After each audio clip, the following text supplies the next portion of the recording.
하나님이 어떤 분이며 그분이 과거에 무슨 일을 하셨고 또 지금 무슨 일을 하고 계시는지 그리고 앞으로 무슨 일을 하실 건지를 성경은 계시합니다.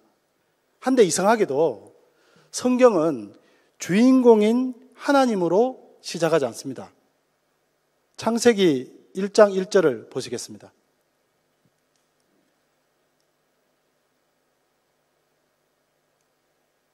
태초에 하나님이 천지를 창조하시니라.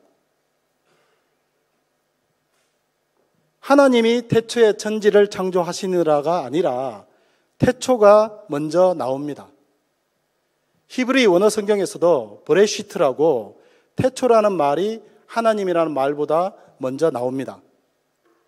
태초라고 하면 피조 세계의 시작입니다. 이 태초가 먼저 나오고 하나님이 뒤에 나온다는 것은 성경의 관심이 피조 세계 밖에 멀리 있는 하나님이 아니라 피조 세계 안에 우리 가까이 계신 하나님이라는 사실을 단적으로 드러냅니다. 창세기 1장 1절 뒤에 이어지는 그 창조 이야기에서도 천지 만물을 하나하나 창조하시고 또 그들 가운데서 그들과 함께 그들에게 말씀하시는 하나님을 묘사하고 있습니다.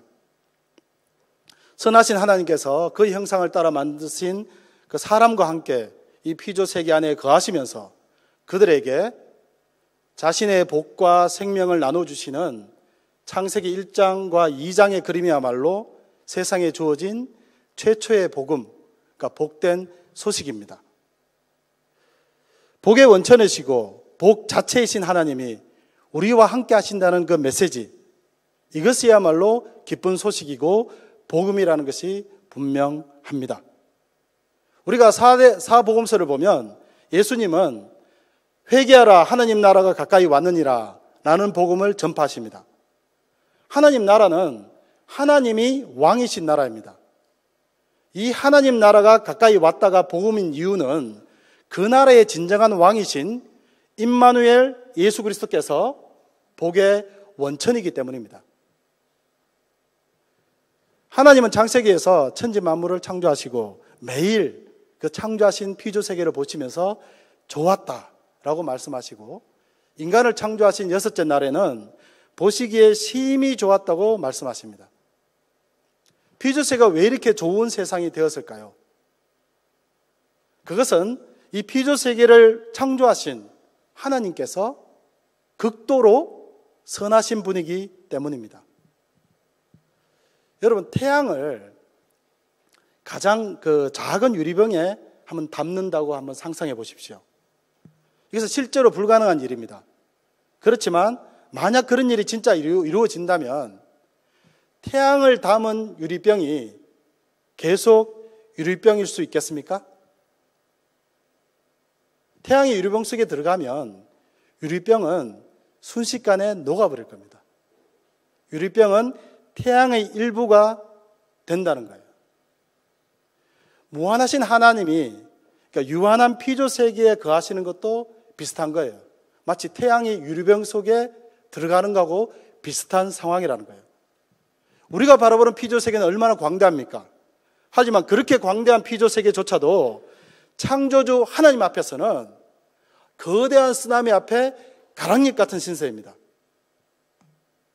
이런 하나님께서 피조 세계에 거하시자마자 피조 세계는 순식간에 그 거룩한 하나님을 닮은 거룩한 하나님 나라로 바뀔 수밖에 없다는 겁니다. 창세기는 이런 피조 세계 안에 거하시는 하나님이라는 불가항력적인 사태를 안식이라고 표현합니다. 창세기 2장 3절을 보시겠습니다.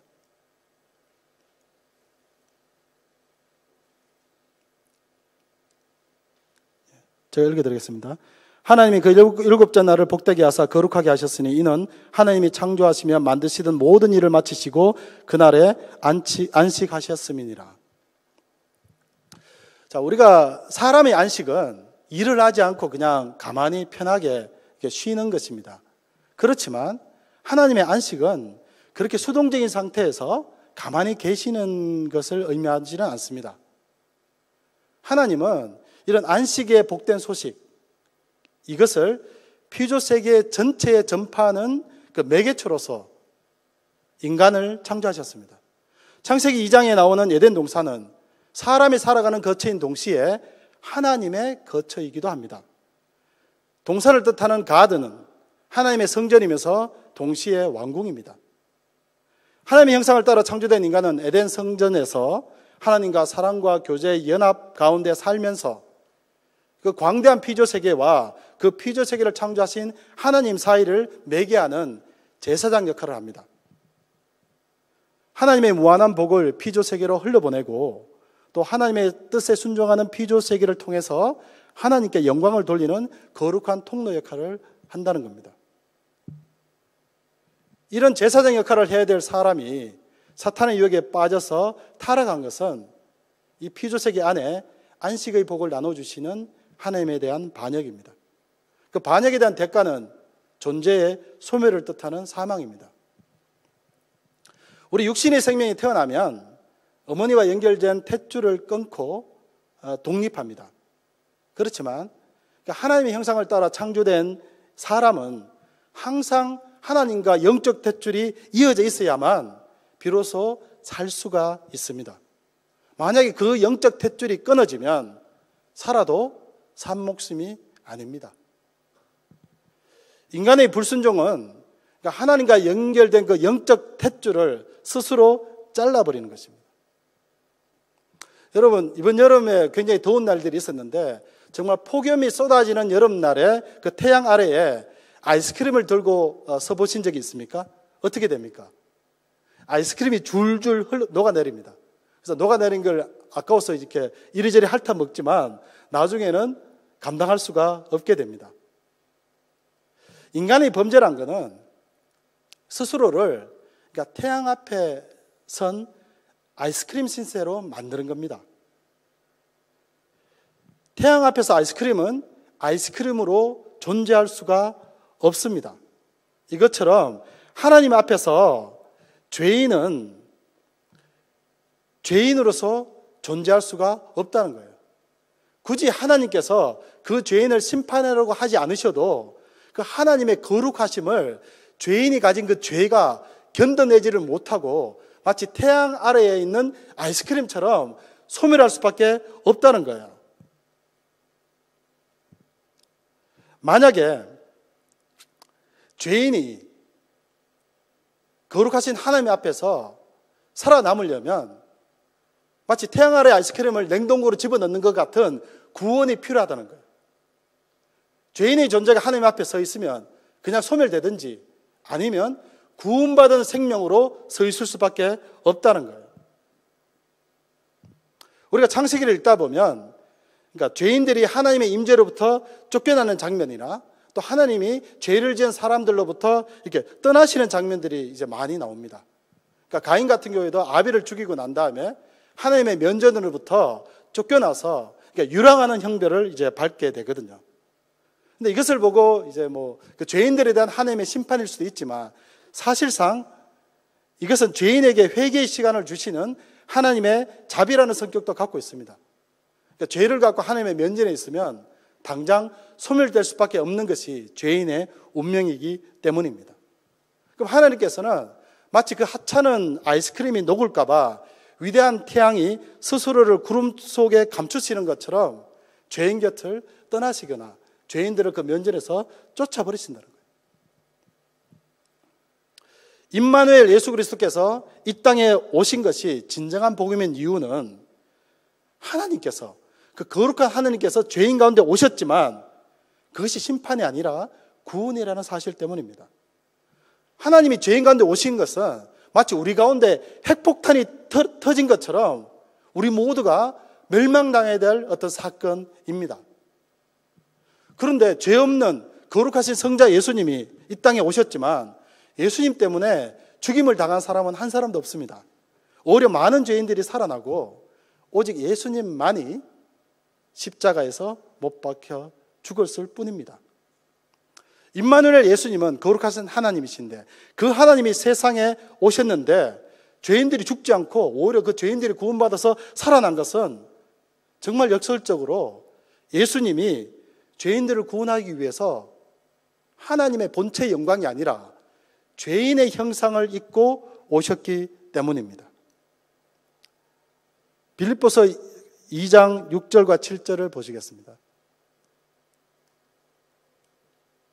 잘은 되죠? 많이 가버렸네. 예. 빌립보서 2장 6절과 7절입니다. 같이 한번 읽어보겠습니다. 시작. 그는 근본 하나님의 본체시나 하나님과 동등됨을 취할 것으로 여기지 아니하시고 오히려 자기를 비워 종의 형체를 가지사 사람들과 같이 되셨고 사람의 모양으로 나타나사 자기를 낮추시고 죽기까지 복종하셨으니 곧 십자가에 죽으심이라. 이렇게 사람의 형상으로 성육신하신 모습으로 하나님이 오셨기 때문에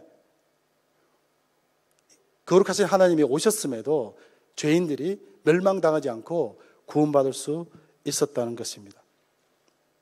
우리가 오늘 본문에서 읽은 그 출애굽의 어떤 목적은 이런 이스라엘의 구원을 통해서 피조 세계 안에 인간의 타락으로 상실된 그 하나님의 나라와 또 거룩한 하나님의 백성, 그리고 궁극적으로는 하나님의 임재를 회복하는 데에 있습니다. 그러니까 이 목적이 출애굽기 19장 5절과 6절에 나와 있습니다.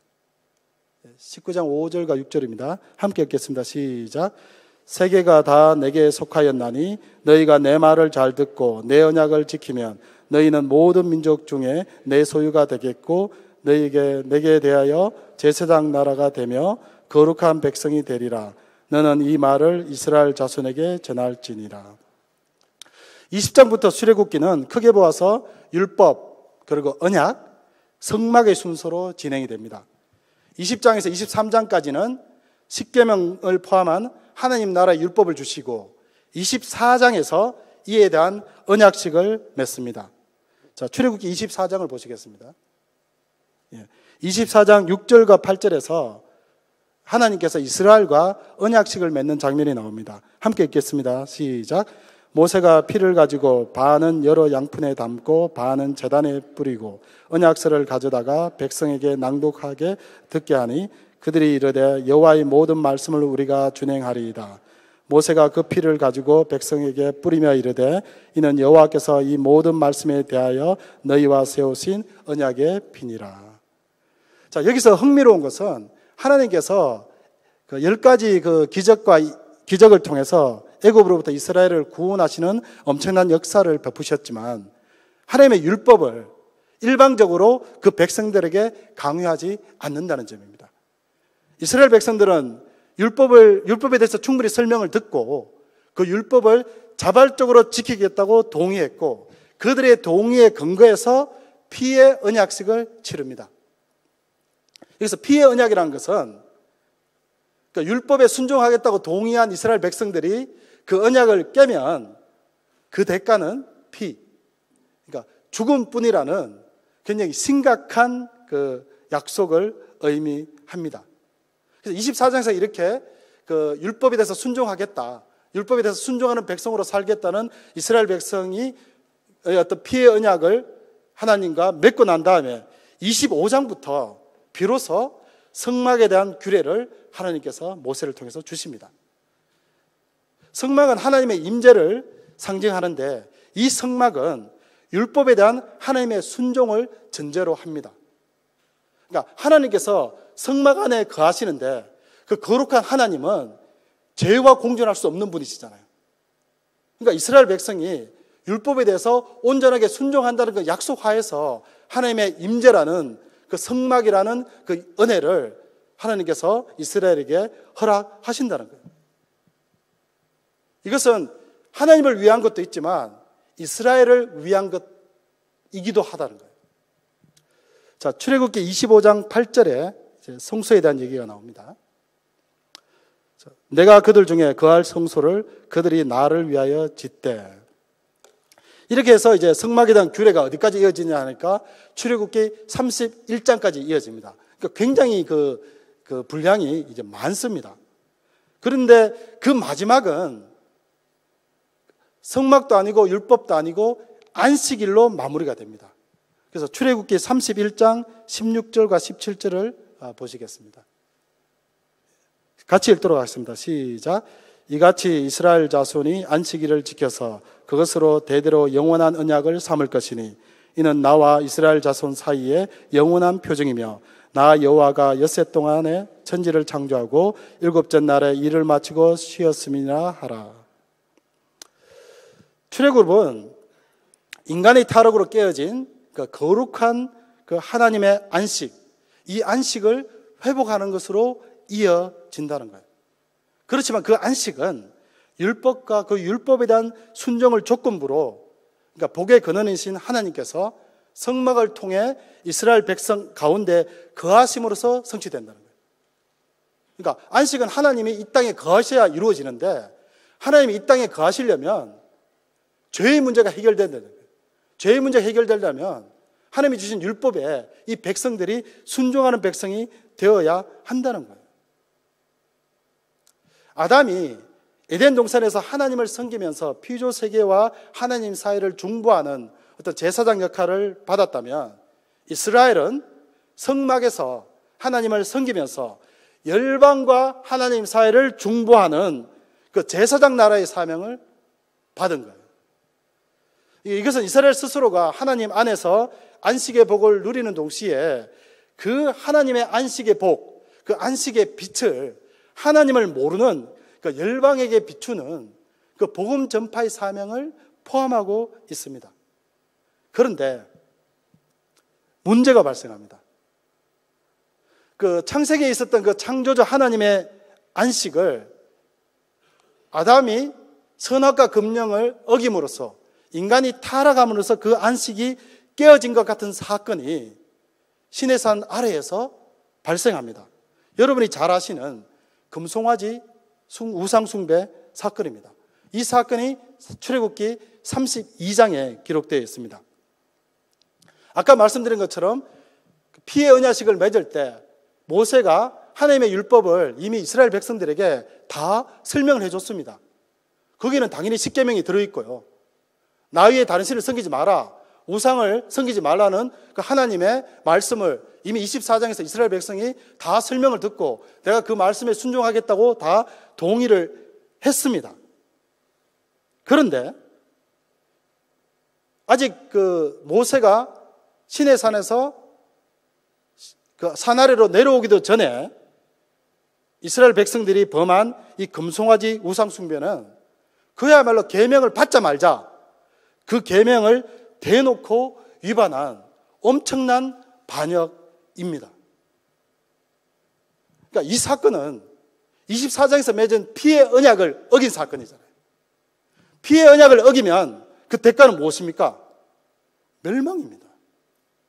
이스라엘 백성 전체가 멸망당할 위험에 처한 거라는 거예요.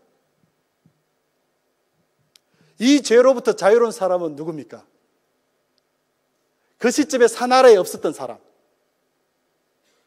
그 시점에 산 정상에서 하나님과 함께 있었던 모세만의 이 금송아지 우상 숭배로부터, 이 죄악으로부터 자유로운 사람입니다. 모세는 산에서 내려와서 이 금송아지 우상 숭배하는 것을 보고 격분해서 이 두 전구판을 들고 던져서 깨버립니다. 시내사 가보신 분은 알겠지만 굉장히 그 나이가 많은 모세가 그 전구판을 들고 내려오려면 굉장히 힘들었을 거예요. 근데 그것을 이제 던져서 깨버릴 정도로 모세가 격분한 거죠. 왜냐하면 그 계명을 받자마자 그 계명을 어기는 죄를 범했으니까요. 그리고 모세는 너무나 잘 아는 거죠. 그 죄의 결과가 무엇이냐? 이스라엘 백성 전체의 멸망이기 때문에.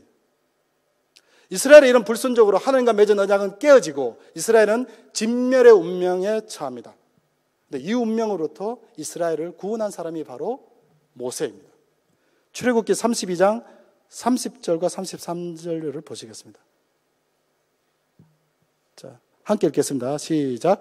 이튿날 모세가 백성에게 이르되 너희가 큰 죄를 범하였도다. 내가 이제 여호와께로 올라가노니 혹 너희를 위하여 속죄가 될까 하노라 하고 모세가 여호와께로 다시 나아가 여짜오되 슬프도소이다. 이 백성이 자신을 위하여 금신을 만들어 싸우니 큰 죄를 범하였나이다. 그러나 이제 그들의 죄를 사하시옵소서. 그렇지 아니하시오면 원하건대 주께서 기록하신 책에서 내 이름을 지워버려 주옵소서.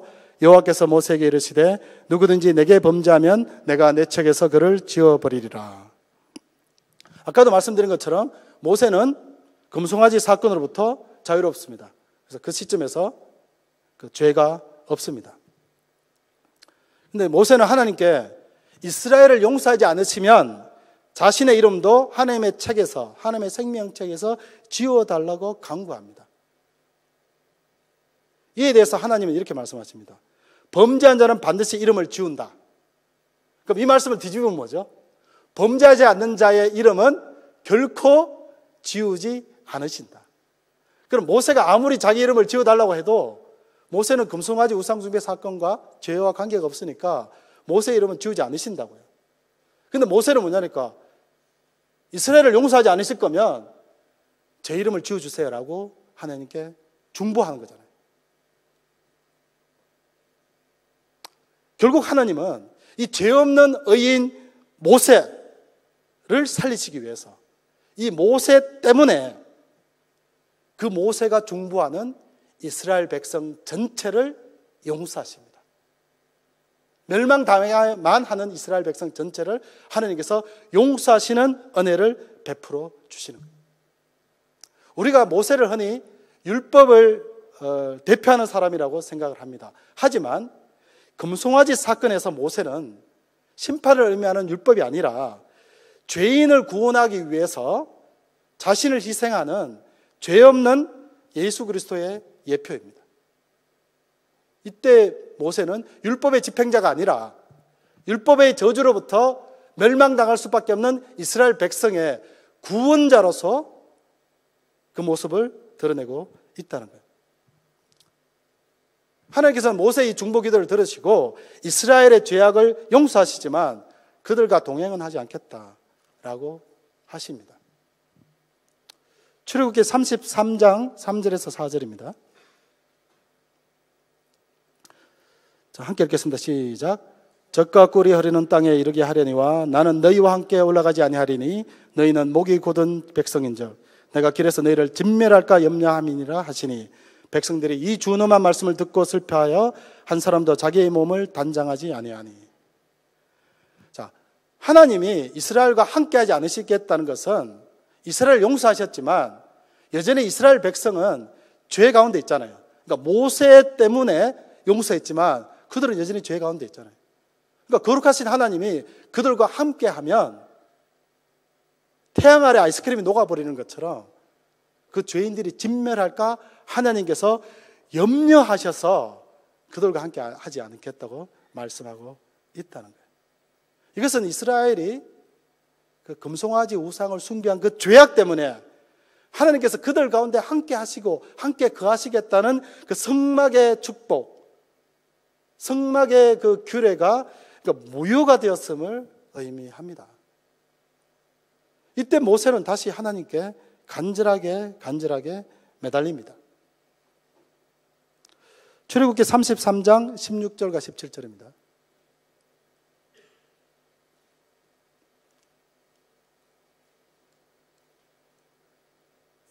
같이 읽겠습니다. 시작. 나와 주의 백성이 주의 목전에 은총을 입은 줄을 무엇으로 알리이까? 주께서 우리와 함께 행하심으로 나와 주의 백성을 천하 만민 중에 구별하심이 아니니까?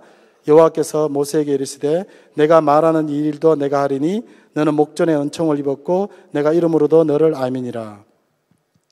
하나님은 다시 모세의 중보를 받아들여서 두 번째 돌판을 허락하시고 이스라엘과의 언약을 갱신하십니다. 그러니까 첫 번째 하나님께서 그 준비해 주신 그 돌판은 모세가 이제 부숴버렸으니까요. 새로운 그 십계명 돌판을 허락하시고 이스라엘과의 언약을 갱신하십니다. 그래서 아까 금송아지 우상 숭배가 있기 전에 있었던 율법과 그 율법에 대한 순종을 근거로 하는 그 언약, 그리고 성막이 다시 한번 반복이 됩니다. 그런데 이 두 번째 언약은 첫 번째 언약과는 사뭇 다릅니다. 출애굽기 34장 27절을 보시겠습니다. 34장 27절입니다. 같이 읽겠습니다. 시작. 여호와께서 모세에게 이르시되 너는 이 말들을 기록하라. 내가 이 말들의 뜻대로 너와 이스라엘과 언약을 세웠음이니라 하시니라. 좀 이상하지 않습니까? 하나님은 지금 이 말씀에서 모세와 이스라엘과 언약을 맺으신다고 하는데, 그러니까 하나님이 언약의 계약의 한 당사자시고 한쪽은 어디입니까? 모세와 이스라엘이잖아요. 그런데 이 장면에서 모세는 보이는데 이스라엘이 보이지 않습니다. 이것은 그러니까 모세의 중보 때문에, 그러니까 모세의 희생 때문에 멸망당할 이스라엘이 구원을 받았지 않습니까? 그 시점부터 이스라엘은 모세에게 속한 백성이 된다는 거예요. 그러니까 모세가 언약의 주체가 되어서 이스라엘을 대표하고 이스라엘은 죄를 범하지 않는 모세 안에 속한 상태에서 하나님과의 언약에 참여하게 되는 거예요. 그러니까 이스라엘이 독자적으로 하나님과 언약을 맺지 못하게 된다는 거예요. 그러니까 금송아지 우상 숭배 사건 때문에.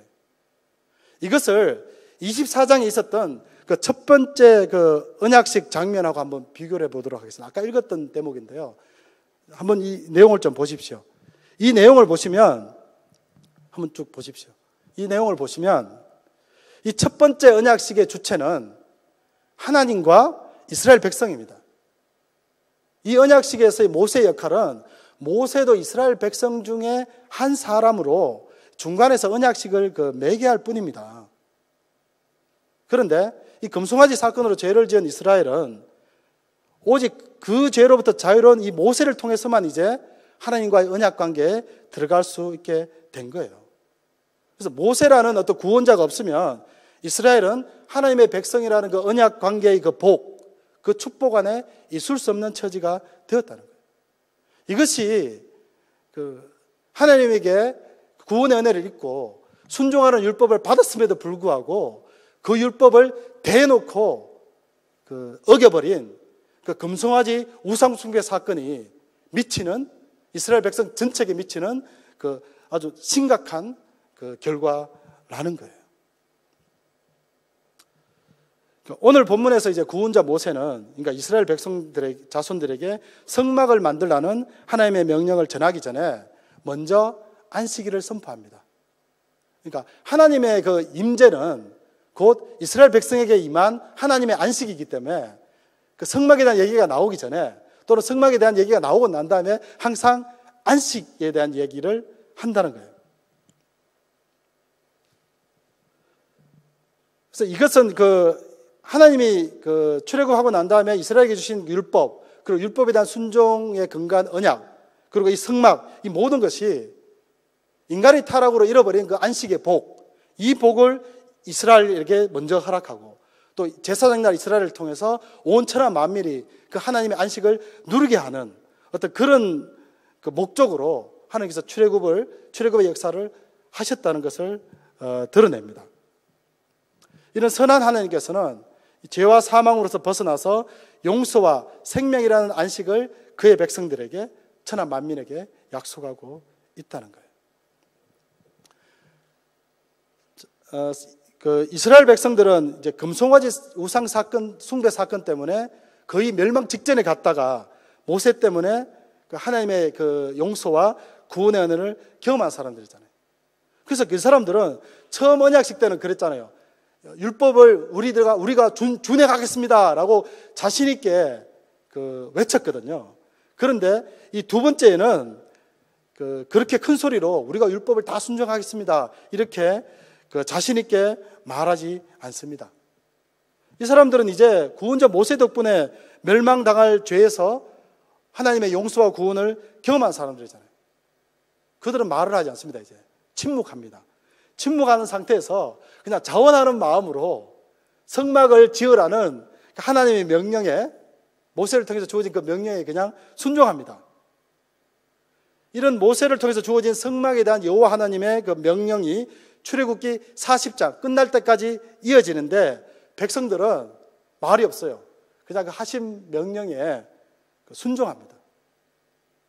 그래서 백성들이 특별하게 이렇게 거룩한 심성을 갖고 있거나 순종의 달인이라서 그런 게 아니라 그 금송아지 우상숭배 사건으로 죽을 뻔하다가 겨우 목숨을 건진 상황에서 쉽게 말해서 유구무원의 상태라는 거죠. 살려주신 것마다 감사한데 무슨 명령을 내리시든지 우리가 다 따르겠습니다. 이렇게 납작 엎드린 상태가 되었다는 거예요. 이 순간만은 이 성막을 만들 때만큼은 더 이상 목이 뻣뻣한 그 백성이 아니라 완전히 하나님의 명령에 납작 엎드려서 순종하는 그런 백성 상태가 되었다는 거예요. 이 사람들은 하나님께서 성막을 만드는 데 사용될 금은 놋을 비롯한 온갖 귀한 물건을 자원하는 마음으로, 억지로가 아니라 자원하는 마음으로 내오라고 말씀하시는데 백성들은 아무런 저항 없이 그 말씀에 순종합니다. 이 백성들이 내놓은 이 값진 물건들, 이 사람들은 400년 넘게 애굽에서 노예 상태로 살았기 때문에 어떤 재산을 소유한 사람들이 아니에요. 근데 이 사람들이 금송아지를 만들 때 얼마나 많은 금이 들었겠습니까?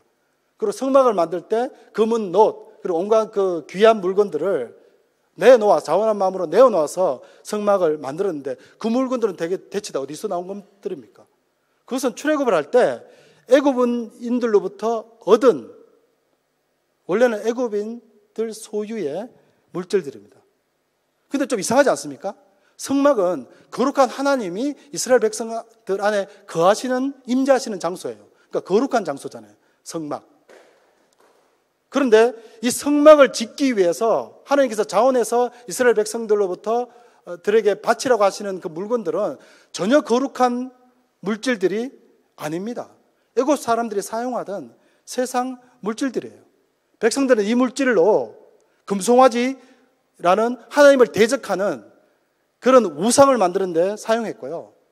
또 굉장히 흥미로운 것은 이런 것들을 자신을 단장하는 데 썼다고 합니다. 여러분, 노예는 단장을 하지 않죠. 400년 넘게 노예로 살다가 광야로 들어선 이스라엘 백성들이 귀금속으로 자신을 단장했다는 것은 무엇을 의미하는 겁니까? 노예로 있으면서 애굽 주인들이 단장하는 모습을 봤겠죠. 그래서 애굽 물들을 가지고 광야에 와서 이 사람들이 한 짓이 뭐냐? 그 물건을 가지고 금송아지 우상을 만들고 그 물건을 가지고 애굽 주인이 하는 것처럼 자기를 단장했다는 거예요.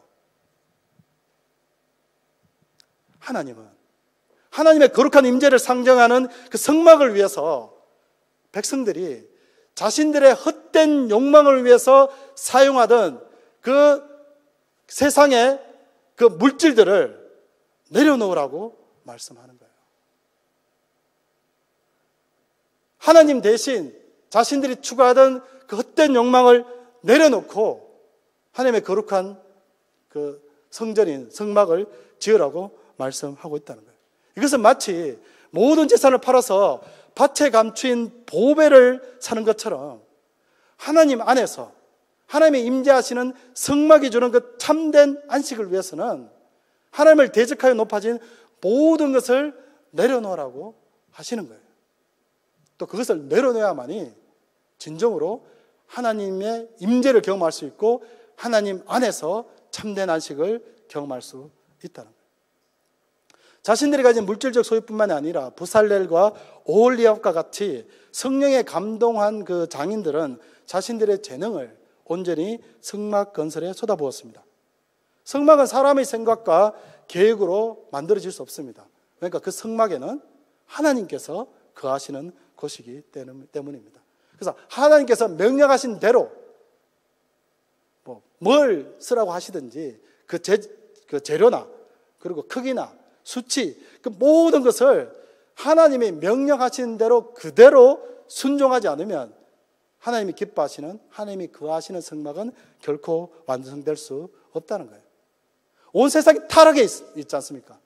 이 타락한 세상의 생각이나 타락한 세상이 갖고 있는 관점으로 그 잣대로 거룩하신 하나님이 거하시는 성막이 결코 만들어질 수 없다는 거예요. 그렇기 때문에 성막을 짓는 과정은 결국 이 성막을 통해서 하나님의 백성인 이스라엘의 믿음과 순종을 세워나가는 과정이기도 하다는 거예요. 참된 용서와 구원 그리고 안식을 경험한 하나님의 자녀들만이 감당할 수 있는 믿음과 순종의 사명이 바로 성막의 건설입니다. 이렇게 지어진 성막이라야만 비로소 하나님께 영광이 됩니다. 출애굽의 목적은, 최종 목적은 하나님이 영광 가운데 거하시는 성막의 완성입니다. 그래서 출애굽기는 이 성막이 완성되고 그 위에 하나님의 영광이 충만한 모습으로 마무리됩니다. 출애굽기 40장 38절 마지막 절입니다. 함께 읽겠습니다. 시작. 낮에는 여호와의 구름이 성막 위에 있고 밤에는 불이 구름 가운데 있음을 이스라엘 족속이 그 모든 행진하는 길에서 그들의 눈으로 보았더라. 자, 성막에 임한 하나님의 영광. 근데 참 이상하지 않아요?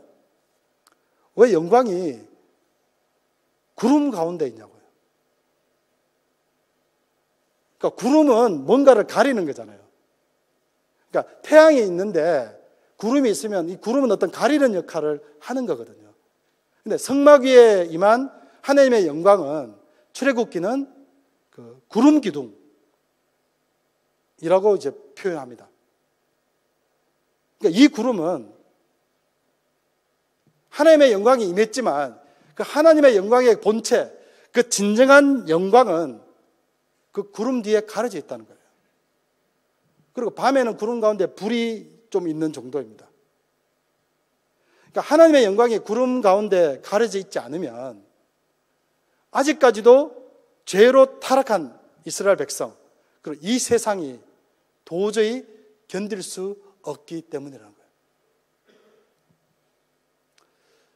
오죽하면 하나님과 그 40조회를 함께 하다가 산 아래로 내려온 모세의 얼굴에 흔적으로 남은 그 광채가 눈이 부셔서 사람들이 쳐다보지 못할 정도로 하나님의 영광은 죄인들이 감당할 수 있는 차원이 전혀 아니라는 거예요.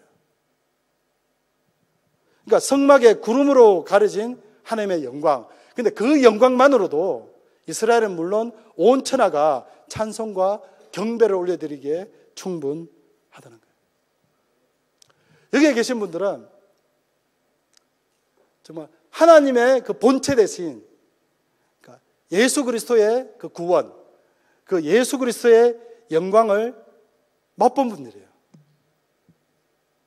출애굽기에 얘기하는 하나님이 임재하시는 그 성막, 그 영광, 그 성막의 그 은혜보다 더 놀라운 은혜가 바로 우리와 함께 하시는 임마누엘 하나님 예수 그리스도를 통해서 우리 성도 한 사람 한 사람과 우리 성도가 속해 있는 교회에 이미 내려졌다는 거예요.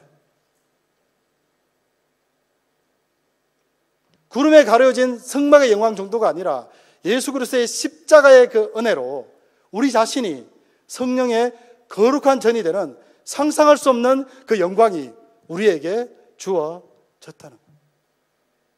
정말 이 모든 은혜와 영광이 우리 각자와 우리가 속한 이 교회에 임했다는 것을 우리 한 사람 한 사람이 진정으로 믿기를 소망합니다.